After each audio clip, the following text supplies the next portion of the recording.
Hi guys, welcome back to the channel. Today I have a really good video for you guys.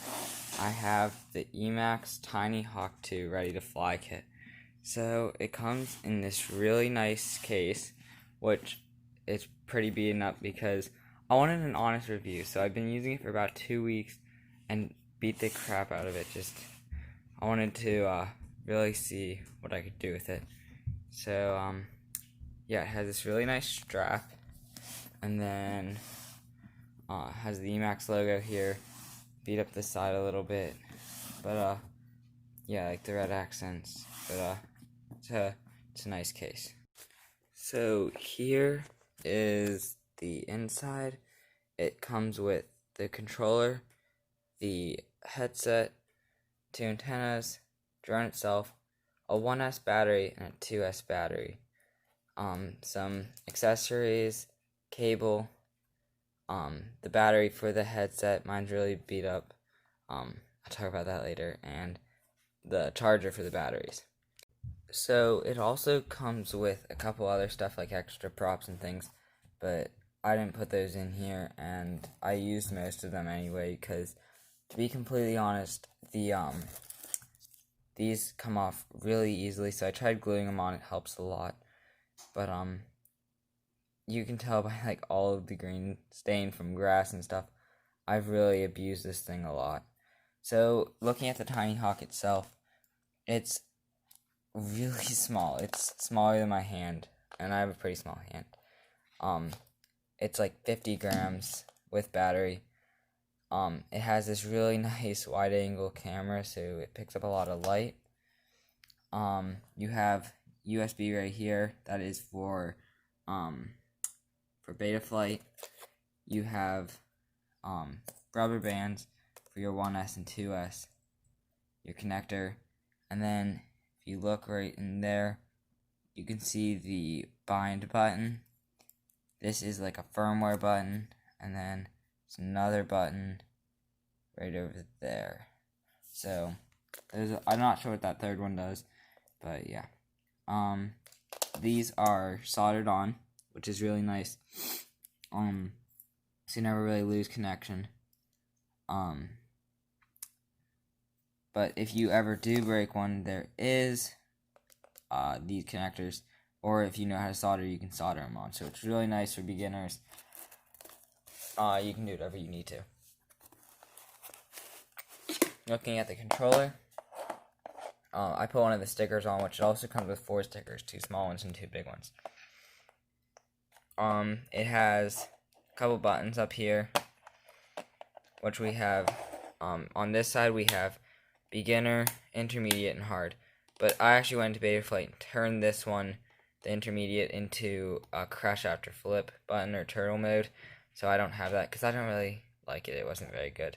So I usually use acro, but you also have your stable mode. On this side you have disarm, beeper, and arm. This is a real antenna, which is really nice. I like to put it at this angle because I usually hold my controller like that. Works great. I get lots of range. We have trim buttons, more trim buttons, more trim buttons. Yeah, so we have all of our trim buttons. Speaker, power button, which when you power it on, you do get a little green glow, but it's really hard to see. That's not just the camera. It doesn't make any sound turning off, which makes it really hard. Sometimes it'll stay on and I don't even notice. You have your charging cable here, and you have a battery inside of here. So it has a pretty nice battery. It's also the same one that's in here, and I'll show you that real quick. So let me just pull out the headset here. Super light. Here's 2 stickers. See how dirty it is? Yeah, I really did a lot to it. You have your menu button, your scan button, which is marked with an A. It's kind of weird. And then you can do it manually, your channel and your frequency. It has 2 dipole antennas, which are really easy to put on. Just kind of turn them. I like to put one on an angle, and am I doing it right? It's really hard to do with one hand. Okay, there we go. So if I have one like this and one like this, I usually get the best connection, so you might want to try doing that. Nice head strap. I really like this part. I know Fat Shark doesn't have that, so it tends to fall off your head. It does have a fan, which I was really happy about. It's not very strong though. You have your lens, your screen in there, and just the Emax logo on the front of it. So yeah, like, that's the main stuff right there. But then you get a 300 milliamp hour 2S, I think it's, 50C to 100C, LiPo battery, Emax on there. You charge it with this side, use it on the drone with this side. That is a really nice battery. It says that you can get 3 to 4 minutes of flight time, but with this one, I probably get close to like a minute and a half to 2 minutes. This one I get close to 3.5 minutes. So this one is probably the one that they used for the numbers. This is a 450 milliamp hour, 3.8 volt, 80C, another just Emax. This one actually takes longer to charge than this one, so yeah. Next we have the charger itself. I know how the original comes with 6, 3 on each side. This one only has 2 on each side.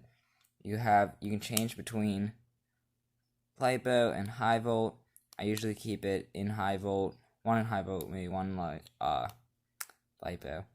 But I'm probably gonna have to buy more batteries. Then we have some accessories, a teeny screwdriver, some extra rubber bands, extra adapter, which is really nice, some screws, and that little spongy thing that is used to hold the layers together right there. That's really nice. Then we have the charging cable also, which is used to get into beta flight. I've tried using other cables, but this is the only one that actually works with the drone. It's kind of weird. And then we have this, which this had an interesting story behind it. I ran the cable over with a vacuum and busted the cord, so I had to re-solder, and then, yeah, I fixed it back up.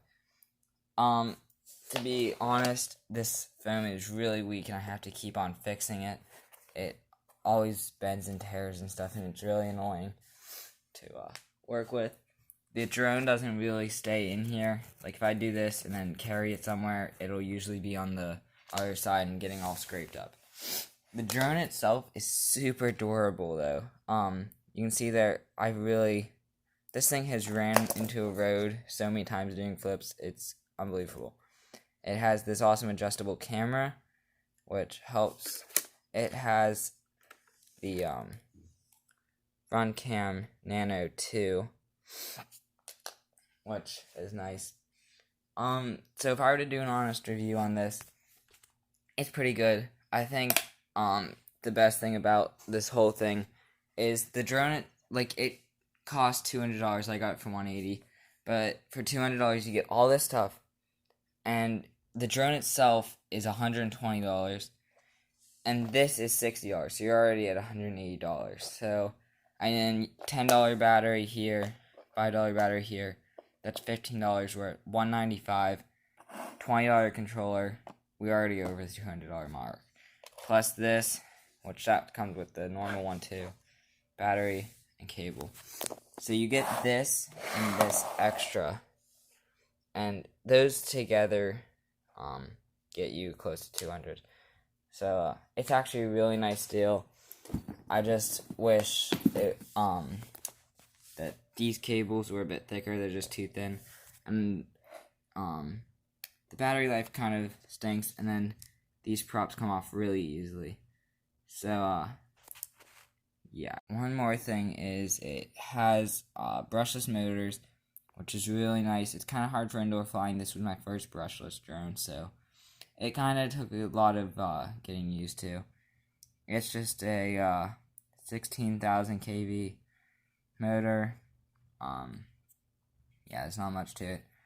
I sometimes have the problem where like the motors just aren't really working. There's some like weird things between the controller sometimes and the drone that just it's confusing. But overall it really is a good drone. One thing I will say is the LEDs that are on here. One fell off of this side and I took the other one off of the other one side. But these fall off really easily and it wastes battery time. I got more flight time once these broke, so that was nice. I don't know really what else to say. If you have any comments or questions, please put those down below, and don't forget to like and subscribe. Thank you for watching. See you guys later.